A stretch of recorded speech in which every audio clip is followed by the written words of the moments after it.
एक शब्द है जो हमें कभी कभी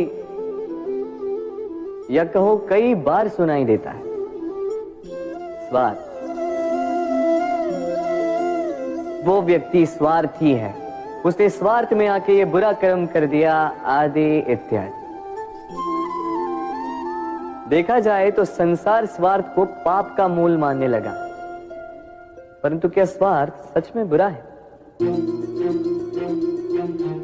नहीं। स्वार्थ ये शब्द बना है स्व से, अर्थात स्वयं से। यानी कि जिस कार्य में केवल स्वयं का अर्थ हो, केवल स्वयं का लाभ चाप हो, वो स्वार्थ। अब प्रश्न ये उठता है कि आपका स्व क्या है? यदि आपके स्व में केवल आप हैं तो आप अवश्य स्वार्थी हैं। यदि आपके स्व में परिवार सम्मिलित है तो आप परिवार्थी हैं। यदि आपके स्व में अन्य लोग सम्मिलित हैं तो आप परोपकारती हैं। और यदि आपके स्व में ये संसार सम्मिलित है तो आप परमार्थी हैं। तो अपने स्वार्थ से दूर ना जाएं, उसका विस्तार करें। अपने अस्तित्व का विस्तार करोगे तो ये स्वार्थ स्वयं ही परमार्थ में बदल जाएगा। राधे राधे। भूल और मनुष्य, इन दोनों का संबंध कुछ वैसा है जैसा पंख और चिड़िया का, जैसा धारा और नदिया का। यदि भूल मनुष्य के स्वभाव का इतना महत्वपूर्ण अंग है तो आप सोचिए, इस पर लज्जा क्यों? इस पर लज्जा करना ठीक है ही नहीं। वैसे देखा जाए तो भूल हमें स्वयं को और श्रेष्ठ बनाने का अवसर देती है, पहले से अच्छा प्रदर्शन करने की प्रेरणा देती है।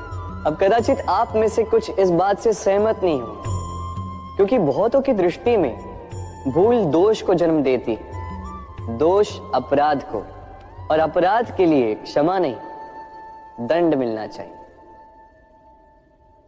किंतु क्या आपने कभी सोचा है कि ऐसा क्यों होता है? क्या कारण है इसका? इसका कारण है भूल स्वीकार करने से बचना। यदि आप कोई भूल करोगे और उसे स्वीकारोगे नहीं तो वो भूल दोष में बदल जाएगी और वो दोष अपराध। तो साहस रखिए, अपनी भूल को स्वीकार करना अपनी भूल को सुधारने की दिशा में सबसे पहला कदम होता है। और स्मरण रखिएगा, यदि कुछ अपराध है तो वो है समय पे अपनी भूल ना स्वीकार। राधे राधे। इतना सुंदर पुस्तक है, सुंदर आवरण है, सजाए हुए पृष्ठ है।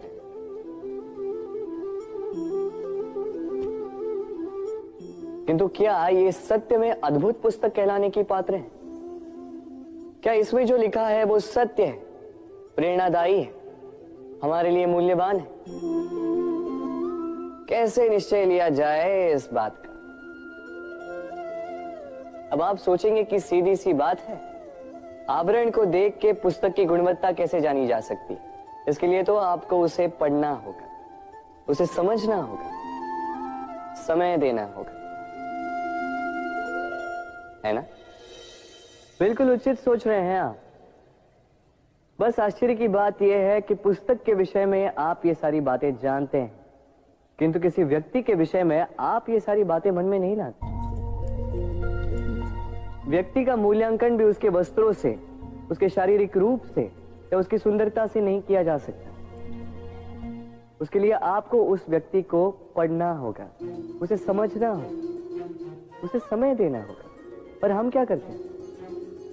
पहनावे, रंग, सुंदरता को देखकर आकर्षित हो जाते हैं, उसे प्रेम समझ बैठते हैं, और आए दिन कोई ना कोई ये कहते सुनाई देता है कि उसकी प्रेम कहानी सफल नहीं हो पाई, उसे छल मिला। किंतु इसमें दोष किसी और का नहीं, स्वयं आपका है। आपने उस व्यक्ति को समय नहीं दिया, आपने उस व्यक्ति के विचार नहीं परखे। प्रेम 2 क्षण में बनने वाला पकवान नहीं है। इसका स्वाद चखने के लिए आपको जीवन भर का समय देना पड़ेगा। तो समय दीजिए, एक दूसरे के रूप से नहीं, आत्मा से जुड़ी, निश्चित ही मन प्रसन्नता से कह उठेगा, राधे राधे। मनुष्य की सोच संसार का सबसे गहन या कहो सबसे कठिन भाव है।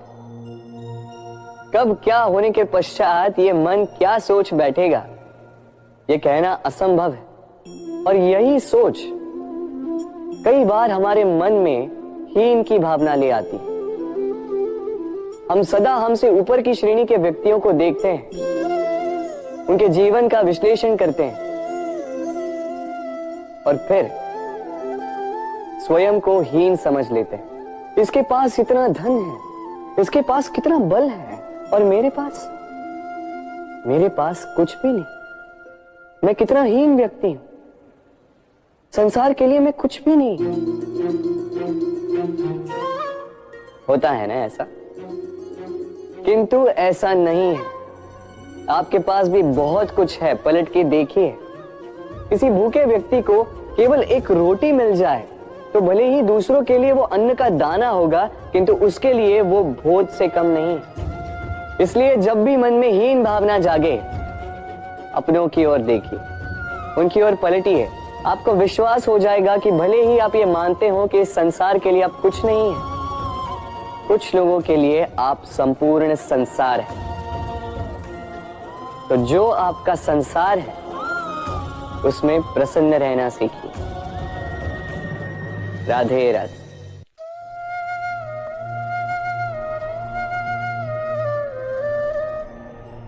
असमंजस में होंगे ना कि मैं क्या कर रहा हूं, क्या लिख रहा हूं, देखना चाहेंगे? अब आप सोच रहे होंगे कि मैं माटी पे माटी क्यों लिख रहा हूं। इसके पीछे एक बड़ा कारण, किंतु वो बताने से पूर्व तनिक मुझे पानी पे पानी तो लिखने दीजिए।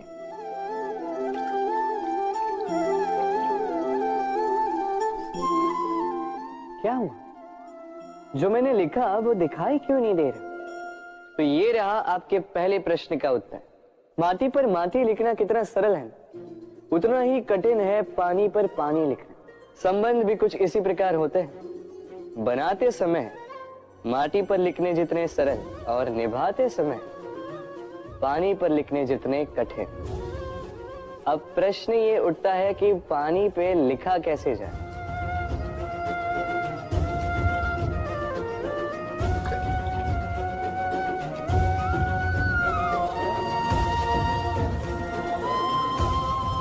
इस प्रकार ये पाषाण जल की सतह से होते हुए जल में समा गए। ठीक इसी प्रकार हमें संबंधों को भी निभाना है। इस पाषाण की भांति निष्ठा से गहराई में जाओ, संबंध कभी नहीं बिखरेंगे। राधे राधे।